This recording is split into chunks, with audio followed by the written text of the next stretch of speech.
तो जी हाँ, आप सभी सीटेट अभ्यर्थियों का करियर बुक चैनल पे बहुत बहुत स्वागत है आपका। और उम्मीद है आप लोग अच्छे होंगे। देखिए, हार वो सबक है जो आपको बेहतर होने का मौका हमेशा देती है। कभी हारिए मत, कभी किसी चीज से डरिए मत, उस चीज से लड़िए। बहुत सारे ऐसे बच्चे हैं जिसको मैथमेटिक्स से डर लगता है, ठीक ना। देखिए, डर के आगे एक जीत है, वो तो सुने ही होंगे। तो थोड़ा सा अगर प्रैक्टिस कर रहे हैं आप सही तरीके से, ठीक ना, तो आप उस डर को एकदम बिल्कुल कम कर सकते हैं, ठीक ना। और आज के सेशन में हम लोग इसी डर को कम करने के लिए आज के सेशन में जो काम हम लोग बात करेंगे वो है 10 जनवरी 2023 के जो क्वेश्चन है उस क्वेश्चन को समझेंगे, उसके पैटर्न को भी जानेंगे, ठीक ना। तो चलिए हमारे साथ कॉपी कलम निकाल लीजिए और पहला क्वेश्चन की ओर हम लोग बढ़ते हैं, ठीक ना। देखिए, पहला क्वेश्चन क्या कह रहा है 15 से 30 तक। ध्यान से रखिएगा जो किस तरह से इस क्वेश्चन को पढ़ाएंगे हम लोग, उसके बाद सॉल्व करेंगे, मतलब स्टेप किस तरह से हम लोग लेंगे। अगर आप 15 से 30 तक 5 के गुंजों का जो है योगफल है, उसमें जोड़ना है आपको 24 और 40 का एचसीएफ। और कह रहा सबसे छोटी अवाज संख्या को उसमें से घटाना है। देखिए, यहाँ पे कॉन्सेप्ट को समझिए। सबसे छोटी अवाज संख्या की बात किया तो सबसे छोटी अवाज संख्या हो जाती है आपके मेरे दोस्त, ये हो जाती है 2। ध्यान रखिएगा, सबसे छोटी अवाज संख्या 2 हो जाती है। अब बात करा 24 और 40 के एचसीएफ का, तो 24 और 40 के एचसीएफ के बारे में हम आपको बताए थे, जो जब भी एचसीएफ निकालना है तो जो भी संख्या दी हुई है उसमें अंतर देखना है, जो सबसे अंतर कम क्या है। तो संख्या तो 2 ही है यहाँ पे, तो दोनों का अंतर देखिए। तो 40 में से अगर 24 घटाइएगा, देखिए क्या हो जा रहा है आपको, 6, और बच गया इधर आपको 1, तो 16 हो रहा है। अब ये 16 से देखिए क्या 24 कट रहा है? नहीं कट रहा है। 40 कट रहा है? नहीं कट रहा है। अब देखिए क्या करना है, तो 16 का जो है एक तरह से फैक्टर, तो क्या हो जाएगा, 8 हो जाएगा, मतलब बड़ा की ओर लेना है हमको, ठीक ना। 8 है, क्या ये 8 कट रहा है 24 को? काट रहा है। 8 तिया 24, 8 पंचे 40। तो कहने का मतलब ये जो 8 हो गया ना, यही 8 मेरा क्या हो गया, आप एचसीएफ हो गया। बहुत ही आसान तरीका से आपको समझ में आ गया होगा, ठीक ना। और इसके रिगार्डिंग अगर आपको इसका बेसिक और समझना है, एचसीएफ के बारे में एक अलग से हम बना चुके हैं वीडियो, आप वहां जाके उसको देख सकते हैं, ठीक ना। बहरहाल अभी हम लोग क्वेश्चन की बात करते हैं। अब कह रहा 50 से मतलब 15 से 30 के 5 के गुंजो। तो 5 का गुणज का क्या मतलब है? 5 का पहाड़ा आपको बताए थे। जो गुणज का मतलब होता है, किसी भी का भी गुणज की बात अगर करेंगे तो एक तरह से उसका पहाड़ा हो जाएगा, है ना। तो 5 का गुणज की बात करेंगे तो 15 से 30 तक, तो देखिए 15 से 30 तक में गुणज कौन कौन आएगा भैया? 15 आएगा, 20 आएगा, 25 आएगा, और क्या आएगा, 30 आएगा। क्योंकि कहां से 15 से, मतलब 15 भी इंक्लूड करना है, और 30 तक मतलब 30 भी इंक्लूड करना है। अब जो भी चीज ये क्वेश्चन में कह रहा है, सारा चीज हम एक तरह से एक मटेरियल हम लोग इकट्ठा कर लिए। अब क्या करना है भैया, जो कह रहा है जोड़ घटाव करना है, करिए। देखिए, योगफल कह रहा है, देखिए 15 और 25 जोड़िएगा तो हो जाएगा सीधा 15 5 20 20 40, और यहाँ पे 50। तो कहने का मतलब टोटल हो गया भैया 90। उसमें से जोड़ना कितना भैया, 24 और 40 का एचसीएफ, वो कितना आया, 8 आया। और कह रहा सबसे छोटी अवाज संख्या को इसमें से घटा देना है। देखिए सीधा सीधा आंसर हो गया, 96 हो जाएगा। इस तरह से ऑप्शन आपका सी राइट हो जाएगा। तो जब इस मेथड से आप बनाइएगा ना, तो बनाने में मजा आएगा आपको, ठीक ना, और क्वेश्चन भी सॉल्व करेगा। तो प्रैक्टिस करने का यही सबसे बेस्ट मेथड है, जब आप क्वेश्चन क्या क्या कर, एक एक चीज को हम लोग समझे, उसके अकॉर्डिंग आप चीज को आगे सॉल्व कीजिए, है ना। बढ़ते हैं हम लोग अगला क्वेश्चन की ओर। और अगला क्वेश्चन बहुत ही आसान क्वेश्चन है। देखिए क्या कर रहा है, कह रहा है संख्या आपको दिया हुआ है, इसमें से क्या जोड़ा जाए कि आपको 7 प्राप्त हो, है ना। तो जो भी संख्या उसको सबसे पहले जोड़ते हैं। देखिए क्या हो जा रहा है आपको, 6 दशमलव, देखिए ये है दशमलव के 1 अंक बाद, ये 2 अंक के बाद, ये 3 अंक के बाद। तो देखिए इस तरह से हो जाएगा 6 6 6 आराम से। अब अगर 7 प्राप्त करना है, तो 7 प्राप्त करने के लिए कुछ ना कुछ, देखिए 7 में से इसको क्या किए, घटा दीजिए। बहुत ही आसान सवाल है, घटाइए इसमें। देखिए 10 में से 6 गया, बच गया 4। ऑप्शन सीधा सीधा, देखिए एक ही ऑप्शन आपको यहाँ पे 4, इसमें भी कोई नहीं, आगे और बढ़ जाते हैं। 9 में से 6 गया, बच गया 3, और यहाँ पे भी 9 है, 9 में से 6 गया, बच गया 3। कहने का मतलब आपको ऑप्शन सीधा सीधा ऑप्शन बी हो जाएगा राइट आंसर, ठीक ना। बढ़ते हैं अगला क्वेश्चन की ओर। अगला क्वेश्चन कह रहा है कि 5 क्रमागत सम संख्याओं का योगफल 60। 5 क्रमागत सम संख्याओं का योगफल आपको दिया हुआ भैया 60 है। अब कह रहा है यदि अगली दो सम संख्या, मतलब जो क्रमागत आया है उसमें से उसके अगली दो सम संख्याओं को भी इसमें जोड़ दिया जाए तो योगफल क्या होगा, ये आपको बताना। तो देखिए एक बात कर रहा है क्रमागत, ठीक ना। तो 5 क्रमागत की बात किया है, तो देखिए इसको किस प्रकार हम लोग बनाएंगे। एक अगर है x होगा, तो दूसरा क्या होगा भैया, x + 2 होगा। क्रमागत की यही बात है ना। अगर मान लीजिए कोई सम संख्या 10 है तो अगला सम संख्या क्या होगा, 10 + 2 करने का मतलब 12। इसी तरह से अगर x माने हैं तो अगला हो जाएगा x + 2। अगला क्या हो जाएगा, जो भी इससे पहले है x + 2 में 2 और जोड़िए तो ये हो जाएगा x + 4। अगला और जोड़िए, देखिए x प्लस हो जाएगा आपका 6, ठीक ना। और अगला देखिए 1 2 3 4 हो गया, तो 5 की बात कर रहा था, x प्लस क्या हो जाएगा भैया 8 हो जाएगा। यही क्रमागत संख्या होगी, ठीक ना। अब कर इसका योगफल है 60 है, तो कोई बात नहीं है, जितना भी उसको जोड़ दीजिए। देखिए तो 5 की बात किया तो 5x हो जाएगा भैया, हो जाएगा। प्लस देखिए आप क्या 2 4 2 6 6 6 12 8 20 इक्वल टू 60 हो गया। तो कहने का मतलब 5x की जो वैल्यू आएगी, 5x की वैल्यू आ जाएगा सीधा सीधा 60 में से 20 घटेगा तो 40। तो अब x की वैल्यू आ जाएगी क्या 8 हो जाएगा। कहने का मतलब जो पहला संख्या जो आपका हो गया सम संख्या, ये क्या आ जाएगा 8। दूसरी क्या आएगी भैया 10, उसका अगला 12 आएगा आएगा। उसके आगे की अगर बात करेंगे देखिए 14 आएगा, उसके बाद क्या हो जाएगा 16 आ जाएगा, ठीक ना। अब देखिए क्या करा, अगला तो जो सम संख्या उसको है, तो देखिए 16 तो आ गया, तो अगला जो आएगा वो 18 आएगा, उसके अगला क्या आ जाएगा 20 आएगा। तो योगफल क्या होगा, तो देखिए यहां से यहां तक का योगफल मेरे पास पता है भैया कितना है 60 है। इसमें से जोड़ना है 20, तो 60 20 हो गया 80, 80 में से 18 जोड़िएगा तो 98 हो जाएगा। तो ऑप्शन आपका डी हो जाएगा राइट आंसर, सीधा सीधा, ठीक ना। तो बढ़ते हम लोग अगले क्वेश्चन की ओर। तो उम्मीद है आपको ये क्वेश्चन समझ में आ रहा होगा। और मेरे वीडियो पर अगर आप नए हैं, ठीक ना, मेरे चैनल पर अगर आप नए हैं और वीडियो को पहली बार देख रहे हैं तो आप चैनल को जरूर लाइक कीजिए अगर आपको पसंद आ रहा है तो, ठीक ना। और नए हैं तो जरूर चैनल को सब्सक्राइब कीजिए। ओके, बढ़ते हैं हम लोग अगला क्वेश्चन की ओर। अगला क्वेश्चन आपको इस टाइप का क्वेश्चन जो है अमूमन है, जो हम हर पैटर्न में आपको दिख जाता है, इस वजह से इस पर जरूर फोकस कीजिए। और बहुत ही आसान सवाल, आप उसे आसानी से बना सकते हो, ठीक ना। देखिए किस तरह से बनाइएगा। स्केल पेंसिल तथा रबर क्रमशः जो है आपको 6 10 और 12 के पैकेट में उपलब्ध है। ओके भैया, यदि कोई दुकानदार तीनों वस्तुएं समान संख्या में खरीदना चाहती है, देखिए समान संख्या में खरीदना चाहती है, उसे स्केल पेंसिल तथा रबर के क्रमशः कम से कम, देखिए बात कर रहा भैया कम से कम। तो जब भी इस तरह की बात आए, कम से कम आए, तो ये एक तरह से हैशटैग वर्ड है, ये कुछ ना कुछ आपको बताता है। यहां पे सिंपली सा इसका मतलब है कि आप कहीं ना कहीं आप एलसीएम के पास जाइए, मतलब एलसीएम का कॉन्सेप्ट इसमें देखने को मिलेगा, ये आपको बता रहा है, ठीक ना। तो आप एलसीएम निकालना, ये तो पता चल गया भैया। किसका निकालना है, तो 6 10 और 12 का। तो बहुत ही आसान मेथड से हमको एलसीएम बता रहे हैं आपको। देखिए जो भी संख्या इसमें दी है 6 10 और 12, इसमें से सबसे बड़ी संख्या देखिए क्या है 12 है, ठीक। मान लीजिए 12 ही एलसीएम है। अगर 12 एलसीएम होगा तो 12 को डिवाइड कौन कौन करेगा भैया, 6 को डिवाइड करना चाहिए, 6 डिवाइड हो रहा है, हाँ है। 10 भी डिवाइड करना चाहिए, 10 क्या कर पा रहा है डिवाइड, नहीं कर पा रहा है, मतलब 12 तो होने वाला नहीं है। कुछ ना कुछ हमको क्या कहिए तिकड़मबाजी करना पड़ेगा। तो चलिए अब देखिए 10 को लिख सकते हैं 2 गुना 5 आराम से। अब देखिए 2 जो है 12 को डिवाइड कर देगा, बच गया 5, तो जो बच गया उसको क्या कीजिए उसे गुना कर दीजिए। यही 12 पंचे जो 60 हो गया, यही 60 क्या हो जाएगा आपका एलसीएम हो जाएगा, ठीक। अब बात कर रहा है क्या भैया, जो तीनों वस्तु सामान में खरीदना चाह रही है, तो कह रहा है स्केल पेंसिल रबर के क्रम से कम कितने पैकेट हो गए। चलिए जब स्केल की बात करेंगे, ठीक ना, तो स्केल का टोटल कितना है एलसीएम 60। तो देखिए 60 को डिवाइड कर दीजिए कितना भैया, 6 है इसकी संख्या, तो 6 से डिवाइड कर दीजिए, हो जाएगा आपको 10। ऑप्शन आपका सीधा सीधा बी हो जाएगा। बाद में भी अगर पेंसिल, मान लीजिए पी से पेंसिल हम डिनोट किए, पेंसिल की बात कर रहा है, तो पेंसिल की वैसे संख्या कितना भैया 10 है टोटल, यहाँ पे 60, 60 को 10 से भागा दीजिए, देखिए 6 हो जाएगा, पेंसिल की संख्या 6 हो जाएगा। रबर की बात की है, रबर आर से समझ लीजिए अभी, तो देखिए इसकी संख्या 60 अपॉन में, देखिए इसकी संख्या कितनी भैया पैकेट में 12, इसको 12 से डिवाइड कर दीजिए, तो 12 पंचे क्या हो जाएगा 60 होगी। तो बहुत ही आसान सवाल आपका, ऑप्शन बी आपका राइट हो जाएगा, ठीक ना। तो उम्मीद है आपको जो एक तरह से एंजॉय कर रहे होंगे आप इस सेशन को, ठीक ना। बढ़ते हैं हम लोग अगला क्वेश्चन की ओर। और अगला क्वेश्चन देखिए क्या कर रहा है, कह रहा शिवानी को एक परीक्षा में प्रथम आने पर उसकी मां ने उसे 300 रुपया दिए, ठीक ना, बहुत अच्छी बात है। अब कह रहा उसने उस धनराशि में से 1/4 अपने भाई को दे दी।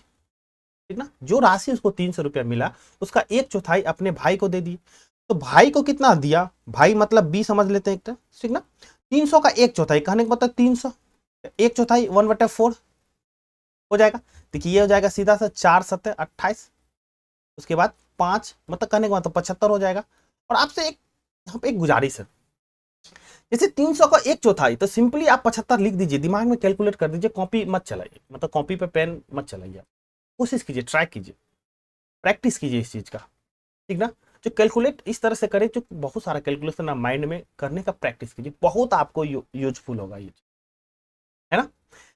बढ़ते हैं हम, जो बची हुई राशि, ठीक ना भैया, बची हुई राशि अपनी छोटी बहन को दे दिया, तो जो बची हुई राशि होगी तो 300 में से 75 तो क्या किया, अपने भाई को दे दिया। तो बचा कितना भैया, शेष कितना बचा, तो शेष देखिए दिमाग में फिर से कैलकुलेट कीजिए इस चीज का, तो शेष हो जाएगा सिंपल से सिंपल आपका दो हो जाएगा आपका 225 हो जाना चाहिए बिल्कुल। अब कह रहा है उसका 1/3 भाग क्या किया, अपने बहन को दे दिया, तो इसका 1/3 बहन, यही बात तो उसकी क्या हो जाएगी, सिस्टर को जाएगा। देखिए 3 से खेलिए, 3 7 21, 3 5 15, कहने को तो उसके सिस्टर को भी मिला कितना भैया, 75 मिल गया ना। अब कह रहा है तथा बची हुई धनराशि अपने लिए रख ली, जो बच गया उसको अपने लिए रख ली। वो कह रहा शिवानी ने कितनी धनराशि अपने लिए रखी, तो टोटल खर्च कितना की वो, मतलब एक तरह से भाई और बहन को कितना दी, 75 इधर 75 इधर, कहने का मतलब 150, 150 अपने भाई और बहन को दे दी, तो बचा कितना भैया, तो 150 में तो 150 दे ही दी, तो बचा 150 ना, ऑप्शन आपका सीधा सीधा बी हो गया, ठीक ना। तो बढ़ते हैं हम लोग अगले क्वेश्चन की ओर, और अगला क्वेश्चन बहुत ही अच्छा क्वेश्चन है आपका, ठीक ना, बस आसान भी है। क्या कह रहा है समझिएगा, कह रहा राघव निम्नलिखित वस्तुएं खरीदना चाहता है, मूल तथा वांछित मात्रा नीचे दी गई है, आपको वस्तु है उसकी मूल है और मात्रा भी है, ये सब खरीदना चाहता है, उसके पास लिस्ट है इस चीज का। अब कह रहा है यदि उसके पास 190 रुपया है, उसके पास 190 रुपया है, तो निम्न कथनों में से कौन सा कथन सही आपको ये बताना है, ठीक ना। चलिए एक एक चीज को समझते हैं। अगर दूध है 50 रुपए प्रति लीटर, तो 1 लीटर का दाम कितना हो गया भैया, सीधा सीधा 50 हो जाएगा। अब कह रहा दही 80 रुपए प्रति केजी है, 80 रुपए में 1 केजी है, तो 250 ग्राम, तो मतलब 250 ग्राम का क्या होगा। अब देखिए इसके लिए कलम चलाने की जरूरत नहीं है, इस चीज को आप बिल्कुल माइंड में कीजिए। जब 80 रुपए प्रति किलो है, तो आधा किलो का दाम 500 ग्राम का जो दाम होगा 40 रुपया, तो 40 का और आधा केजी तो मतलब 20 रुपया हो जाएगा भैया, हो जाएगा। अब कह रहा आम जो है 60 रुपये प्रति किलो है, उसका 1.5 केजी का दाम, तो 60 रुपये में 1 किलो, तो आधा किलो जो अगर लेंगे तो 30 रुपया लेगा, कहने का मतलब 60 और 30 क्या हो जाएगा 90, ठीक ना। कह रहा 4 प्रत्येक, मतलब एक केला का दाम 4 रुपया है, तो लिया आधा दर्जन, आधा दर्जन का कहने का मतलब 6, क्योंकि एक दर्जन में 12 केले होंगे, तो 6 चौक 24 हो जाएगा भैया, ठीक। अब ये सबको जोड़ दीजिए, देखिए 4 5 2 7 2 9 9 9 18, कहने का मतलब 184 रुपया जो है आपको इसको क्या करेगा, खर्च लगेगा, रुपया लगेगा, लेकिन उस लाया कितना भैया 190। अब चलिए हम लोग सवाल पढ़ते हैं, मतलब क्वेश्चन जो ऑप्शन है उसको देखते हैं। पर उसके पास अपनी जरूरत का सामान खरीदने के लिए यथार्थ रूप से पूरी पूरी धनराशि है, बात सही है, मतलब जो भी सामान वो खरीदेगा 184 रुपया को, उसको पैसा है, 190 है तो कहीं ना कहीं ज्यादा ही है, मतलब है। यहाँ ऑप्शन टिक नहीं करेंगे, थोड़ा और आगे बढ़ जाते हैं, आखिर कहना क्या चाह रहे हैं, ठीक ना, ये तो सही है ही अभी तक में। करा उसके पास 6 रुपए कम पड़ रहे हैं, नहीं भैया ये तो गलत बात है।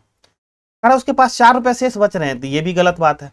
अब करा उसके पास पर्याप्त धनराशि है जिसमें वो 75 केजी दही और खरीद सकता है, मतलब 75 ग्राम दही और खरीद सकता है।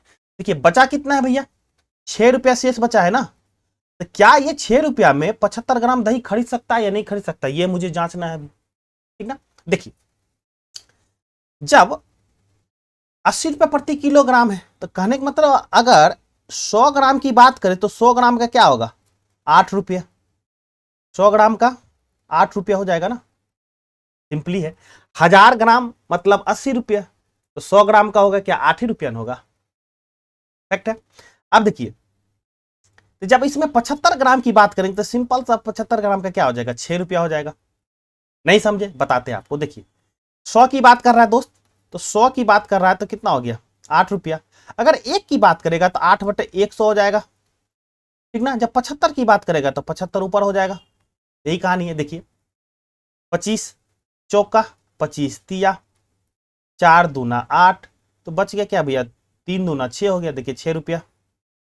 तो कहने का मतलब कि ये बात सही है ऑप्शन, तो ऑप्शन बिल्कुल सी सही है। आप हड़बड़ा के ऑप्शन ए मत मार लीजिएगा, ठीक ना। ओके, यही पे 190 पूरा पूरा आ जाता तो तब वो कहानी बन जाती है, आपका क्वेश्चन ऑप्शन ए हो जाता, ठीक ना।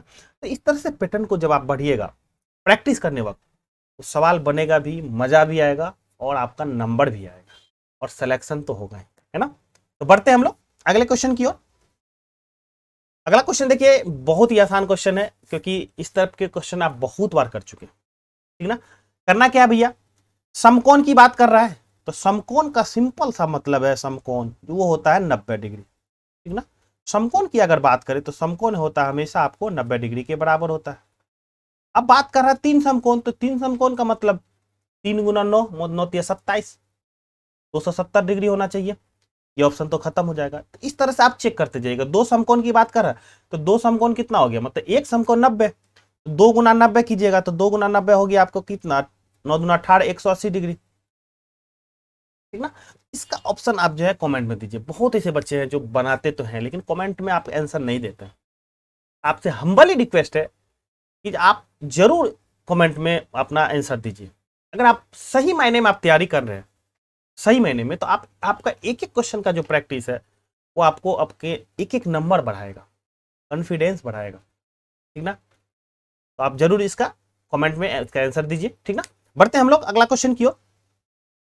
अगला क्वेश्चन क्या करा, निम्नलिखित में से कौन सी एक समकोण त्रिभुज की भुजाओं की लंबाई नहीं हो सकती। तो जब समकोण की बात होगा तो समकोण तभी हो सकता है मेरे दोस्त, ध्यान रखिएगा। तो समकोण आपका जिस तरह से एबीसी एक ये त्रिभुजीय 90 डिग्री हो गया, यहां पे ए है, ये बी है और ये सी है, ठीक ना। देखिए अब यहां पे समकोण तभी हो सकता है जब यहां पे जो ये आपका कर्ण है और ये क्या हो गया, आधार हो गया, आधार हो गया, और ये क्या हो गया, लंब हो गया, और ये क्या हो गया, कर्ण हो गया, हाइपोटेनस हो गया। तो जब कर्ण का स्क्वायर होगा, ध्यान रखिएगा, जब कर्ण का स्क्वायर होगा ये होगा आपका लंब का स्क्वायर, ठीक ना, प्लस क्या हो जाएगा आपको, आधार का स्क्वायर, ठीक ना। जब इस फॉर्मेट में आपको आ जाएगा तो समझिएगा जो वो त्रिभुज जो क्या होगा आपको हो जाएगा हमेशा समकोण त्रिभुज होगा, ठीक ना। तो जब इस ऑप्शन में देखिएगा तो ऑप्शन सी ही है जो आपको समकोण मतलब नहीं बना सकता। कैसे, देखिए समझिएगा बात को। अगर 4 का स्क्वायर कीजिएगा तो 4 चौक 16, ठीक ना, समझिएगा बात को। 5 का स्क्वायर कीजिएगा तो 25 हो जाएगा और 6 का स्क्वायर कीजिएगा 36 हो जाएगा, ठीक ना। जब दोनों को जोड़िए आपको, तो इस दोनों को अगर आप जोड़ रहे हैं तो देखिए कितना हो जा रहा है, क्योंकि ये तो बड़ा ही है, ठीक ना। देखिए 6 5 11 के एक हासिल, एक हो जा रहा है, 1 1 2 2 4 मत 41 हो जा रहा है। क्या 41 36 के बराबर है, नहीं है। इस तरह से ऑप्शन आपका सी जो है राइट हो जाएगा, क्योंकि कह रहा है इसकी तरह की जो है आपको समकोण नहीं बना सकते। क्यों, क्योंकि समकोण में कभी भी है जो आपका कर्ण का स्क्वायर क्या होना चाहिए, लंब के स्क्वायर प्लस आधार के स्क्वायर। मतलब अगर 3 भुजा दी हुई है तो कोई एक भुजा का अगर स्क्वायर कीजिएगा तो वो जो बचे हुए 2 है मतलब भुजा है उसके स्क्वायर के मतलब योगफल के बराबर होगा। यही कहने का मतलब है समकोण में, ठीक ना। उम्मीद है आपको ये कॉन्सेप्ट समझ में आ गया होगा। बढ़ते हैं हम लोग अगला क्वेश्चन की ओर। अगला क्वेश्चन कह रहा है अंग्रेजी वर्णमाला के कितने बड़े अक्षरों में घूर्णन रेल मतलब रेखीय सममिति होती है, घूर्णन रेल सममिति होती है, आपको बताना है कितने वर्णमाला में होती है। ओके, देखिए घूर्णन अगर सममिति की बात करें तो कहने का मतलब वो 360 डिग्री घूम जाने के बावजूद भी वो उसका क्या क्या शेप एंड साइज नहीं बदलता, मतलब जो शेप में वही है वो रहेगा, इसी को घूर्णन सममिति कहते हैं। और हम आपको जो एक सममिति के बारे में 2 तरह की बातें करते हैं, एक रेखीय सममिति की बात करते हैं, एक घूर्णन की बात करते हैं। तो दोनों के बारे में एक सेपरेट वीडियो हम जरूर देंगे, ठीक ना। ये सेट है 2-3 सेट और है, उस सेट को कंप्लीट करने के बाद उसके बारे में इसके बाद डिटेल से हम आपको वीडियो देंगे, ताकि कोई भी क्वेश्चन अगर इसके रिलेटेड आए तो आप बिल्कुल आसानी से बना सकते हैं। और जहां तक इस क्वेश्चन की बात है, इस क्वेश्चन में आपको जो 7 ऐसे है कैपिटल लेटर है, बड़े अक्षरों की बात करा तो 7 लेटर है, वो 7 लेटर है आपका, जैसे एच आई एन है, ओ है, एस है, एक्स और जेड है। इसको इसकी घूर्णन सममिति होती है, मतलब इसको अगर घुमा भी दीजिएगा ना एच को मतलब 360 डिग्री तो फिर वो एच ही हो जाएगा, फिर क्या होगा वो एच ही हो जाएगा। आई है, आई को 360 डिग्री घुमा दीजिए तो फिर वो आई जैसा ही है। एन को 360 डिग्री घुमा दीजिए तो वो एन ही दिखेगा। ओ है ठीक है, ओ को तो घुमाइए 360, वो ओ ही दिखेगा। एस को भी 360 डिग्री घुमाइए, वो ऐसे ही दिखेगा।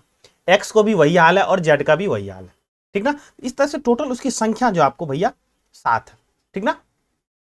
ऑप्शन आपका हो जाएगा, राइट ऑप्शन हो जाएगा, सी ऑप्शन हो जाएगा, ठीक ना। बढ़ते हैं हम लोग अगला क्वेश्चन की ओर। अगला क्वेश्चन कह रहा है जो 12 सेंटीमीटर लंबी और 8 सेंटीमीटर चौड़ी आयताकार सीट के सभी कोनों से 3 सेंटीमीटर भुजा के वर्ग काट लिए, ठीक ना। देखिए, तो सबसे पहले आपके क्या करना है कि जब भी इस तरह की बात करें तो आप एक डायग्राम के माध्यम से इस चीज को समझने की कोशिश कीजिए। क्या है, एक आयताकार है, ठीक ना। जब आयताकार की बात कर रहा है भैया तो कितना 12 सेंटीमीटर है ये, और ये 8 सेंटीमीटर है, ठीक ना। अब कहा सभी कोने में 3 सेंटीमीटर भुजा के वर्ग काटे। देखिए एक कोना ये है, इसमें क्या किया, 3 का काटा, यहां पर भी क्या किया भैया, 3 का काटा, और फिर यहाँ पे क्या कर रहा है, 3 का काट रहा है, यहां पर भी 3 का काट रहा है। तो जो बचा हुआ फिगर है, जो बचा हुआ है एरिया है, उसके में ये कह रहा है जो कि क्या होगा इसका, ठीक ना। बचे हुए के बारे में बात कर रहा है, जो कितना एरिया होगा जो बचा हुआ, जिस तरह से ये बचा हुआ पोर्शन है ये वाला, ठीक ना, इसका मुझे एरिया बताना है। ओके, तो सबसे पहले क्या करेंगे, जो पूरा एरिया है, तो पूरा एरिया की बात करेंगे तो 12 गुना 8 हो जाएगा, बिल्कुल, क्योंकि 12 गुना 8 हो जाएगा तो देखिए 12 96 96 हो गया, ये तो होगी आयत का। वर्ग की बात करेंगे, देखिए ये भी 3 है और ये भी 3 है, तो कहने के मतलब 3 3 9, लेकिन है कितना संख्या, 1 2, देखिए ये 3 और ये 4, कहने का मतलब 9 गुना 4 9 चौक 36, इसमें से 36 क्या किए, घटा दीजिए, देखिए 0 हो जाएगा, 9 में से 3 गया तो हो जाएगा 6, तो कहने का मतलब जो बचा हुआ एरिया आपका उसका क्षेत्रफल हो जाएगा 60 सेंटीमीटर स्क्वायर हो जाएगा, ठीक ना। तो जो क्वेश्चन कह रहा है उसके अकॉर्डिंग हम क्या किए, बढ़ते चले गए, तो देखिए आंसर आपको मिल जाएगा, ठीक ना। बढ़ते हम लोग अगला क्वेश्चन की ओर। देखिए अगला क्वेश्चन क्या कह रहा है, कह रहा है रेलवे मतलब एक रेलगाड़ी जो है स्टेशन पी से, ठीक ना, 6:40 चलती है और स्टेशन बी पे आपको, देखिए यहाँ पे ये ए है, ठीक ना, वो बी पे 21:30 पहुंचती है। अब कह रहा है रेलगाड़ी क्यू जो है स्टेशन ए से 19:10 चलती है तथा अगले दिन वो 10:50 पर स्टेशन बी पे पहुंच जाती है। अब कह रहा किस रेलगाड़ी में अधिक समय और कितना अधिक समय आपको सफर किया वो आपको बताना है, ठीक ना। तो बहुत आसान सवाल है, जो टोटल कितना कितना गाड़ी, अगर ए की बात करें तो ए कितना सफर किया, बी है वो कितना सफर किया, आराम से हम निकाल सकते हैं, ठीक है। देखिए जब हम ए की बात कर रहे हैं, देखिए ए की बात करें तो देखिए ए का कैसे निकालेंगे हम, 6:40 चली है और स्टेशन बी पर उसी दिन 21:30 पहुंची है, तो दोनों को हम घटा देंगे। देखिए ए के लिए अगर बात करें तो 21:30 में से क्या घटाना पड़ेगा, उसी दिन की बात कर रहा है तो कोई टेंशन तो है नहीं, 6:40 उसमें से घटा दीजिए, ठीक ना। देखिए अब यहाँ पे 30 में से 40 घटाएगा नहीं, एक कॉमन मतलब एक पैसा लेंगे तो हो जाएगा ये क्या भैया 60, अब क्या हो गया 60 30 हो गया 90, 90 में से 50 घटाइएगा, 40 घटाइएगा तो हो जाएगा आपको 50, ठीक ना। अब यहाँ बच गया 20, 20 में से 6 घटाइएगा तो हो जाएगा 14, तो कहने का मतलब एक ही अगर जो जर्नी है वो क्या है 14 घंटा 50 मिनट होगा, हो जाएगा। ये तो होगी एक ही बात। अब देखिए बी का सफर देखिए किस प्रकार है, बी क्या कर रहा है भैया 19:10 मतलब 19:10 पे वो चला और अगले दिन पहुंचा है 10:50 पर, ठीक ना। देखिए जब 19:10 पे चला है तो ये कहीं ना कहीं फिर 24 बजेगा, कहने मतलब रात के 24, क्योंकि आपको जो रेलवे की जो घड़ी वो हमेशा 24 घंटे की अकॉर्डिंग चलता है, ठीक ना। तो अब देखिए करना क्या है, जो यहां से यहां तक का जो सफर है, यहां से लेकर यहां तक का जो सफर है, इसमें तो सिंपल सा दिख गया भैया 10:50 है, दिख गया। लेकिन अब क्या करना, यहां से यहां तक के बीच कितना सफर ये निकालना है मुझे। देखिए तो 24 में से अगर 19 घटाइए सीधा सीधा, तो 24 में से 19 अगर घटाइएगा तो आपको हो जाएगा 5, लेकिन 5 घंटे में से तो 10 मिनट और घटाना है, तो कहने का मतलब क्या हो गया 4 घंटा 50 मिनट, तो 4 घंटा 50 मिनट ये दोनों के बीच का सफर होगा, तो दोनों को जोड़ दीजिए, देखिए 50 50 हो जाएगा 100, ठीक ना। तो 100 कहने का मतलब 40 ही होगा, क्योंकि 60 मिनट तो इधर आ जाएगा, तो 40 हो गया, और यहाँ पे क्या हो जाएगा 10 4 14 और एक बचा हुआ था तो 15 हो जाएगा, तो इस तरह से भी आप कैलकुलेट कीजिए, माइंड में चीजें को कैलकुलेट कीजिए, कलम कॉपी का थोड़ा थोड़ा कम करने का यूज कीजिए। तो क्या हो गया, आपको 15 घंटा 40 मिनट हो गया। तो ये बी का जो सफर क्या है, ज्यादा है कि नहीं है ज्यादा, ठीक ना। करने का मतलब जो ऑप्शन दूसरा जो है आपका क्यू है, माफ कीजिएगा, दूसरा जो आपका है क्यू, क्यू का सफर क्या है, ज्यादा है, ठीक ना। कितना ज्यादा है, तो देख लीजिए दोनों में से इसको घटाइए, जो ज्यादा है आपका, ठीक ना। इसमें से अगर इसको घटाइएगा आप, तो सीधा सीधा ऑप्शन आपका आ जाएगा बी हो जाएगा। 50 मिनट का अंतर दोनों के बीच आपका रहेगा। ओके, बढ़ते हम लोग अगला क्वेश्चन की ओर। खड़ा अंकित जो है आपका 400 मीटर लंबे वृत्ताकार पथ पर दौड़ लगाता है, बहुत बढ़िया बात है। वो उसने प्रतिदिन 3 चक्कर लगाए, तो वो एक सप्ताह में उस पथ पर कितनी दूरी, मतलब किलोमीटर में आपको तय करना है, वो बताएगा। देखिए, जब 400 मीटर लंबे एक वृत्ताकार पथ पर जब दौड़ लगाता है तो 3 चक्कर लगाता है एक दिन में। तो एक दिन में देखिए क्या हो जाएगा आपको, 400 गुना 3, एक दिन की बात कर रहा है। और वो एक सप्ताह के बारे में पूछ रहा है ना, तो क्या हो जाएगा, फिर से आपको 7 से क्या हो जाएगा, गुना हो जाएगा, ठीक ना। देखिए 4 तिया 12 बरसत है 84, 84 पे क्या है भैया, 2 जीरो हो जाएगा। इतना जीरो क्या हो जाएगा आपको, ये हो जाएगा सिर्फ मीटर में। इसको किलोमीटर में बदलिएगा तो क्या हो जाएगा, 8.4 क्या हो जाएगा, किलोमीटर हो जाएगा। तो ऑप्शन आपका सीधा सीधा हो जाएगा, ऑप्शन आपका सी हो जाएगा राइट आंसर, ठीक ना। बढ़ते हैं अगला क्वेश्चन की ओर। देखिए अगला क्वेश्चन क्या कह रहा है, कह रहा निम्न पैटर्नों में आगे क्या आएगा, ये आपको बताना है, ठीक ना। देखिए क्या है, 1 है, ए है 1 है, 4 बी 8 है, 9 सी 27 है, ठीक ना। तो देखिए उसके बाद क्या, सी के बाद देखिए डी है, तो डी के बाद क्या हो जाएगा, सिंपल सिंपल यहां पे क्या हो जाएगा, ई आएगा। ओके, अब जब एक जो संख्या है उसको देखने पैटर्न, यहां 1 है, यहां भी 1 है, यहां 2 है, मतलब 2 का 4, मतलब 2 का स्क्वायर है, तो यहां पे 2 का क्यूब है। यहां पे 9 का जगह देखिएगा, देखिए 3 का स्क्वायर है, यहां पे 3 का क्यूब, करने का मतलब 3 3 होते हैं 27 है। यहाँ पे 4 का स्क्वायर, 4 चौक 16, और यहाँ पे क्या है, 4 का क्यूब है। तो ठीक उस तरह से यहाँ पे क्या हो जाएगा, 5 का स्क्वायर करने का मतलब 25, और यहाँ पे क्या हो जाएगा, क्यूब हो जाएगा। तो यहाँ पे हो जाएगा सिंपल सा 125। इस तरह से ऑप्शन आपका बी राइट आंसर हो जाएगा, ठीक ना। बढ़ते हैं अगला क्वेश्चन की ओर। देखिए अगला क्वेश्चन क्या कह रहा है, देखिए बढ़ते हैं अगला क्वेश्चन की ओर। और अगला क्वेश्चन आपको पाई चार्ट से रिलेटेड, ठीक ना। और बहुत अच्छा क्वेश्चन, लेकिन बहुत आसान है, बस समझने की बात है। अरे एक विद्यार्थियों में समूह गान, ठीक ना, प्रतियोगिता में सबसे अच्छा गाना चुनने के लिए 540 विद्यार्थियों ने मतदान किया, बहुत बढ़िया बात है। अगर प्राप्त मतों के आधार पर इन समूह गानों जैसे ए बी सी और डी को एक नए पाई चार्ट के रूप में निरूपित किया गया है। उसके बाद कह रहा है जिनके लिए वृत्त में क्रमशः 120 डिग्री का कोण बन रहा है, आपको 80 का बन रहा है, 70 और 90 के कोण बनाते हैं, ठीक ना। अब कह रहा कितने विद्यार्थियों ने समूह गान बी के लिए मत दिया, बी के लिए मत दिया, ये आपको बताना है, ठीक ना। देखिए जब भी इस टाइप के सवाल आए आपको पाई चार्ट में, तो एक चीज से समझिएगा, तो एक दूसरे को कोरिलेट करना सीखिएगा। कोरिलेट कैसे सीखिएगा, देखिए जब भी पाई चार्ट बनेगा मेरे दोस्त, जब पाई चार्ट बनेगा तो उसके केंद्र पे कितना का कोण बनेगा, 360 डिग्री का। ये जो 360 डिग्री का बनेगा, ये 360 डिग्री जो किसके इक्विवेलेंट होगा, हमेशा जो टोटल होगा टोटल के बराबर होगा। तो यहाँ पे टोटल कितना है, 540 स्टूडेंट का ही एक तरह से एनालिसिस करने के बाद ये 360 डिग्री का कोण बना है। तो कहने का मतलब 360 डिग्री जो आपका है वो कहीं ना कहीं किसके बराबर कर रहा है, को 540 के बराबर कर रहा है, बिल्कुल। बस यही 540 मतलब 540 के बराबर कर रहा है। तो यहां पे अगर कोरिलेशन बना लिए तो सवाल बिल्कुल सॉल्व कर लिया। अब देखिए क्या है, 360 डिग्री किसको रिप्रेजेंट कर रहा है, 540 को। अगर हम 1 डिग्री की बात करेंगे मेरे दोस्त, तो 1 डिग्री की जब भी बात करेंगे तो कम का करेगा, मतलब 540 बटे 360 डिग्री हो जाएगा, होगा। अब बात कर रहा है जो भैया बी के बारे में बात कर रहा है, तो बी का जो वैल्यू है कितना डिग्री में, 80 है ना, 80 की बात कर लेंगे हम यहाँ पे। तो 80 कितना को रिप्रेजेंट करेगा ये पता चल जाएगा, तो 540 बटे 360 गुना 80। ओके, चलिए आगे सॉल्व करते हैं इसको।